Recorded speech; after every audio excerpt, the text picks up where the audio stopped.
warahmatullahi wabarakatuh. Waalaikumsalam warahmatullahi wabarakatuh. Hamdan wa syukurillah, salawatan wa salaman ala Nabi Muhammad SAW. Pada pagi ini saya mendapat kunjungan dari mahasiswa Fakultas Hukum UNSB yang akan berdiskusi tentang Muhammadiyah pada abad 21. Kebetulan mahasiswa ini sedang mengambil mata kuliah Agama Islam dan Kemuhammadiyahan 3 dengan Ibu Delpina MPD sebagai pengampu mata kuliah. Dalam hal ini mungkin ada hal-hal yang nanti kita diskusikan atau kita dialogkan dengan mahasiswa ini berkaitan dengan Muhammadiyah pada abad 21. Nah, sebelumnya tentu saya ingin tahu dulu, kita berkenalan dulu ya dengan Anda semua. Silakan dimulai ini nama dan program studi dan semesternya, silakan. Baik Bapak. Assalamualaikum warahmatullahi wabarakatuh. Perkenalkan, nama saya John FD, NIM 24150006. Saya dari Fakultas Hukum Muhammadiyah, Pak, semester 3. Oke, selanjutnya Nanda. Baik Pak, perkenalkan nama saya Saskia Zahra, NIM 24150027, mengambil mata kuliah IK 3 semester 3 Pak. Semester 3 sama ya. Sama Pak. Lanjut. Baik, perkenalkan nama saya Evi Yolanda, NIM 24150002 dari Fakultas Hukum semester 3. Ya, sama juga ya. Satu lokal ini enggak? Iya, satu Oh. kelas. Lanjut. Baik, perkenalkan nama saya Fitri Rahmarini, NIM 24150022 dari Fakultas Hukum, mengambil mata kuliah AIK dengan Ibu Delpina. Oke, selanjutnya Bapak. Silakan Pak. Baik, Assalamualaikum warahmatullahi wabarakatuh, Bapak. Waalaikumsalam. Saya Adi Febrianto, NIM 24150017. Saya kuliah di Fakultas Hukum semester 3 di mata kuliah IK 3. Setelah Ananda tadi berkenalan semua, telah mengenalkan nama, kemudian NIM-nya dan semesternya, mungkin ada hal-hal yang bisa saya bantu untuk Ananda dalam mata kuliah ini. Siapa namanya tadi? Lupa Bapak ini. John FD, Pak. John ya. Mungkin dimulai dari John ya. Silakan John, apa yang ingin ditanyakan atau kita diskusikan tentang Muhammadiyah di abad 21 ini? Baik Bapak, terima kasih atas waktu Bapak yang sudah meluangkan kepada kami. Sebelumnya kami ingin bertanya bagaimana menurut Bapak tentang kekuatan Muhammadiyah di era abad 21 sekarang ini, Bapak. Oke, baik, kalau kita membicarakan tentang Muhammadiyah, ini memang kita akui bahwa Muhammadiyah ini adalah organisasi sosial ya, yang terbesar di Indonesia. Selain ada juga Nahdlatul Ulama atau NU dan ormas Islam lainnya.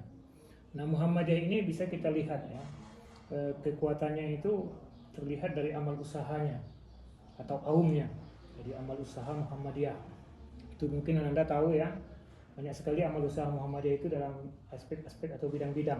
Umpamanya dalam bidang kesehatan ya, ada rumah sakit Muhammadiyah, dalam bidang pendidikan sejak mulai TK, SD, SMP, pondok sampai perguruan tinggi yang Ananda juga kuliah di situ. Nah, di Indonesia itu luar biasa itu ya. Kemudian juga sosial, lembaga-lembaga zakat, panti asuhan Muhammadiyah gitu ya. Rumah sakit Muhammadiyah itu banyak sekali itu. Jadi kalau kita lihat kekuatan Muhammadiyah itu di situ. Jadi dia organisasi sosial dan kemasyarakatan. Artinya dia bergerak di bidang sosial. Dan tadi saya sebut umpamanya terlihat dalam sisi amal usahanya. Amal usaha Muhammadiyah itu banyak sekali, banyak sekali. Yang kedua memang kita lihat itu adanya Muhammadiyah membangun sinkronisasi dengan lembaga-lembaga lain. Jadi Muhammadiyah itu sering melakukan kegiatan itu dengan pemerintah ya, dengan pemerintah itu dilihat itu. Kemudian juga kekuatan Muhammad itu ideologinya. Jadi Muhammadiyah itu dari segi tauhidnya itu kuat sekali, tauhidnya kuat sekali. Nah, itu terlihat Muhammadiyah itu melakukan dakwah itu ya, kekuatan dakwah sebagai lembaga dakwah itu dia berjalan itu ya, melakukan tabligh sampai daerah terpencil gitu. Nah, itu mungkin yang nanti kita lihat bagaimana Muhammadiyah itu punya kekuatan yang sangat luar biasa. Bahkan katanya kalau di Indonesia ini di masyarakat perkotaan itu Muhammadiyah itu sangat dikenal luas gitu. Mungkin ada masjidnya tadi saya sebut, ada pantinya, ada rumah sakitnya, ada pendidikannya dan lembaga-lembaga lainnya. Nah itu ya, mungkin itu. Jadi itu mungkin yang berkaitan dengan bagaimana Muhammadiyah itu punya kekuatannya ya, kekuatannya. Mungkin selanjutnya siapa tadi lupa Bapak namanya?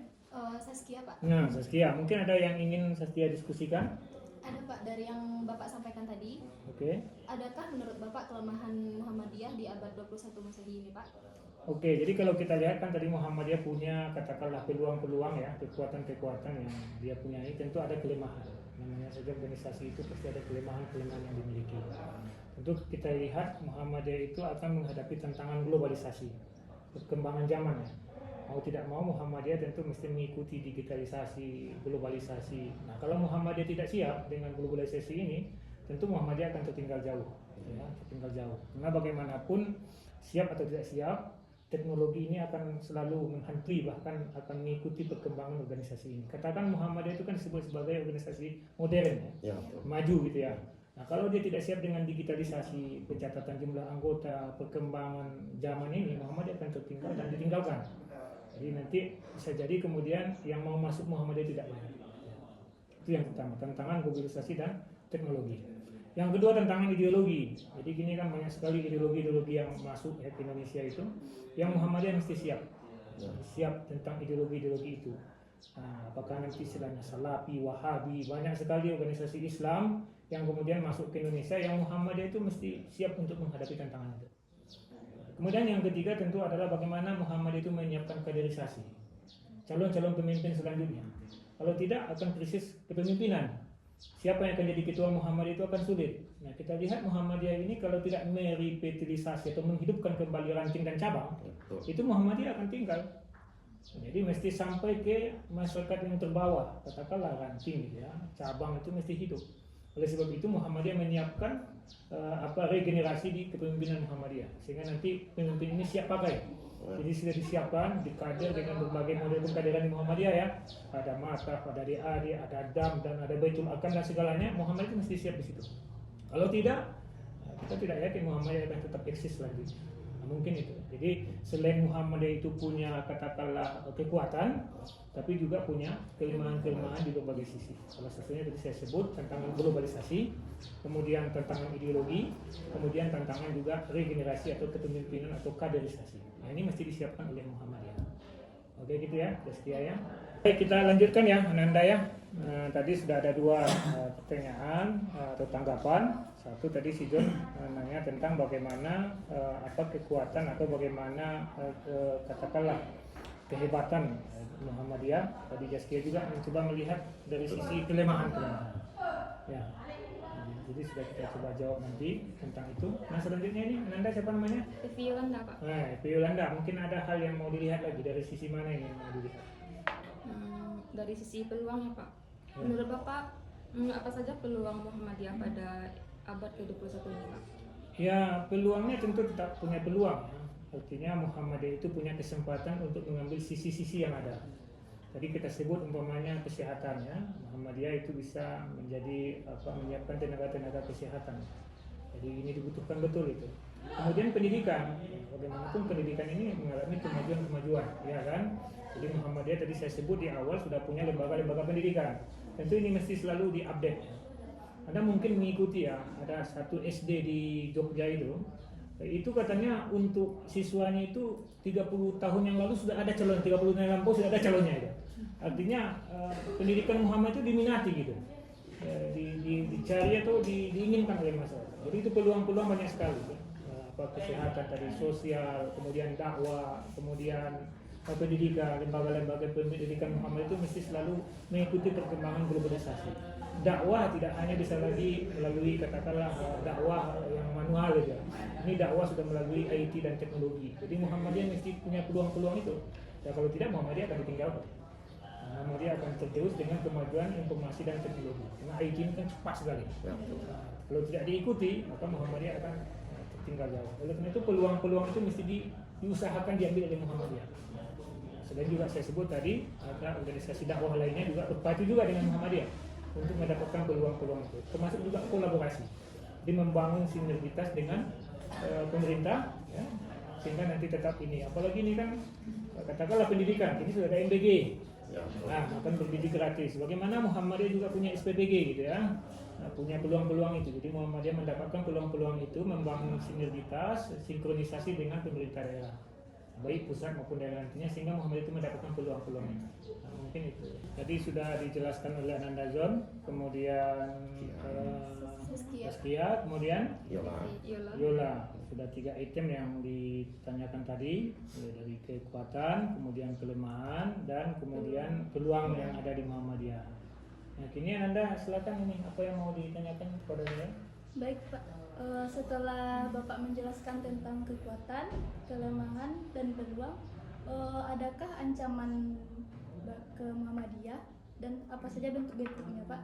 Oke, baik. Nah, kalau kita lihat ancaman atau tantangan ya yang akan dihadapi oleh Muhammadiyah itu baik dari dalam maupun di luar Muhammadiyah tentu banyak sekali. Pertama tentu ancaman tadi saya sebut ideologi ya. Ideologi Muhammadiyah itu mesti eksis. Ini banyak sekali ideologi-ideologi yang muncul. Sekularisme, liberalisme, dan macam-macam itu. Menggaungi atau menggerogoti Muhammadiyah. Nah, Muhammadiyah mesti siap menghadapi adanya ancaman ideologi ini. Kemudian juga politik. Muhammadiyah ini jangan terimbas dengan politik ya. Artinya politik ini bahagian dari kehidupan Muhammadiyah, tapi Muhammadiyah itu bukan partai politik. Hati-hati betul ini Muhammadiyah nanti ini, kalau Muhammadiyah sudah ikut politik, Muhammadiyah akan terjerumus dengan kekuasaan. Sehingga nanti Muhammadiyah bisa dibawa kemana-mana. Padahal Muhammadiyah itu ada di mana-mana, tapi kemudian tidak ikut kemana-mana gitu ya. Artinya Muhammadiyah itu boleh saja anggotanya ikut politik, nah, tapi dia tidak partai politik. Nah, Muhammadiyah itu adalah organisasi dakwah sosial dan kemasyarakatan. Juga tantangan globalisasi, ancaman globalisasi. Tadi saya sebut di awal tadi bahwa Muhammadiyah itu mesti siap menghadapi tantangan globalisasi, kemajuan zaman. Kalau tidak, Muhammadiyah akan ditinggalkan. Muhammadiyah akan jauh gitu. Muhammadiyah tidak diikuti lagi, bahkan Muhammadiyah tidak menjadi panutan. Nah, kemudian tantangan dakwah tadi saya sebut juga hampir sama sesungguhnya. Ini dakwah ini Muhammadiyah mesti siap gitu.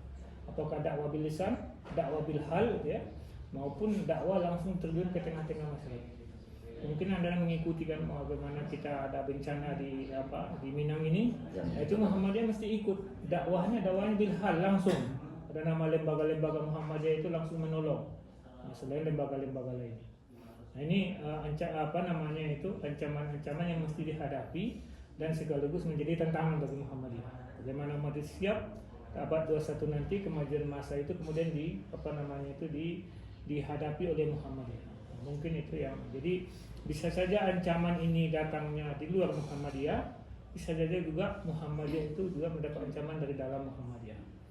Sebab kalau Muhammadiyah tidak siap, nanti muncul yang kata Kiai Ahmad Dahlan itu hidupilah Muhammadiyah, tapi jangan mencari hidup di Muhammadiyah. Nah, kalau nanti anggotanya sudah banyak yang mencari hidup di Muhammadiyah, ya habislah Muhammadiyah.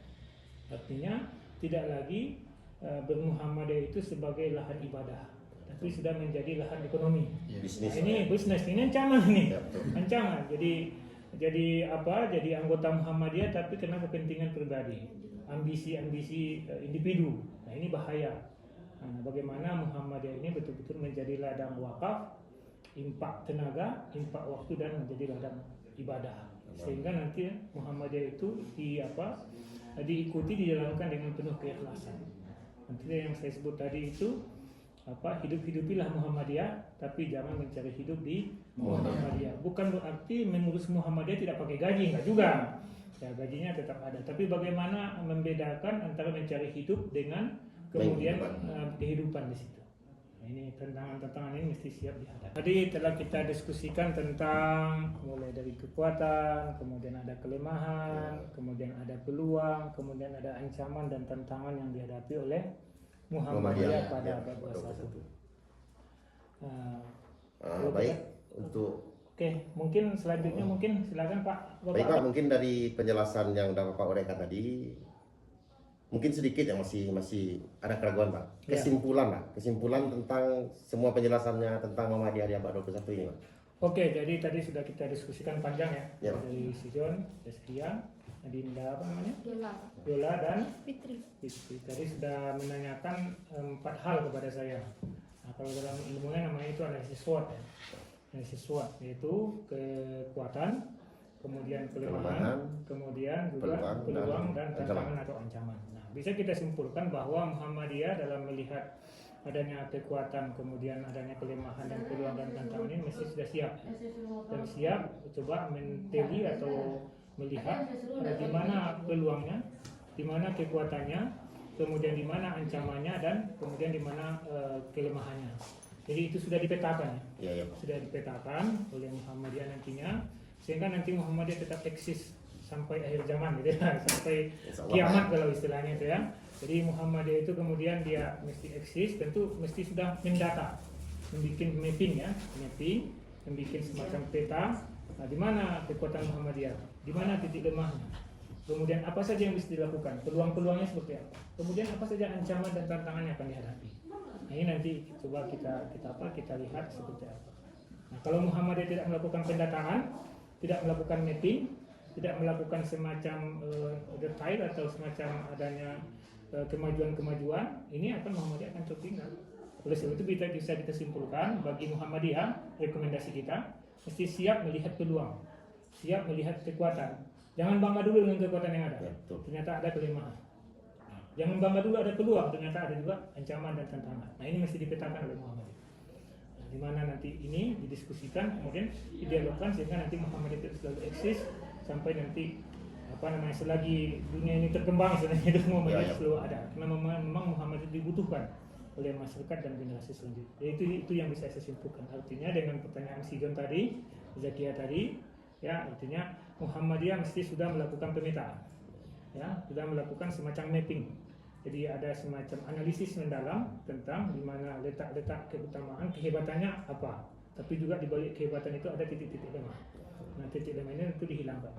Ada juga peluang ini mesti didapatkan. Tapi di balik peluang itu ada ancaman yang akan selalu mendatangi Muhammadiyah. Mungkin itu Pak. Dan sekali lagi kalau ada hal-hal yang perlu kita diskusikan lagi atau sudah cukup atau bagaimana ini? Pak, sudah cukup. Sudah Baik, Pak. cukup. Untuk sementara itu aja, Pak. Oke, baik. Saya sebagai yang diminta sebagai namanya narasumber atau responden ya, atau yang diwawancarai mengucapkan terima kasih atas kedatangan Anda semua. Mudah-mudahan apa yang kita diskusikan ini menjadi menjadi tambahan wawasan keilmuan, sebagai juga silaturahim ya, kita bisa ketemu di sini di gedung ini, dan mudah-mudahan ini menjadi lahan ibadah, dan bagi yang menonton video ini menambah wawasan baginya. Amin. Dan sekaligus juga menambah pengetahuan baginya. Dan bagi Anda mungkin juga kalau ada hal-hal yang baik itu datangnya dari Allah, kalau ada hal yang tidak baik itu datangnya dari saya. Sebagai manusia biasa saya mohon maaf. Al-khata wa nisyan sifatan insan. Kalau ada salah jangan saya mohon maaf. Assalamualaikum warahmatullahi wabarakatuh. Kita tutup dengan bacaan hamdalah.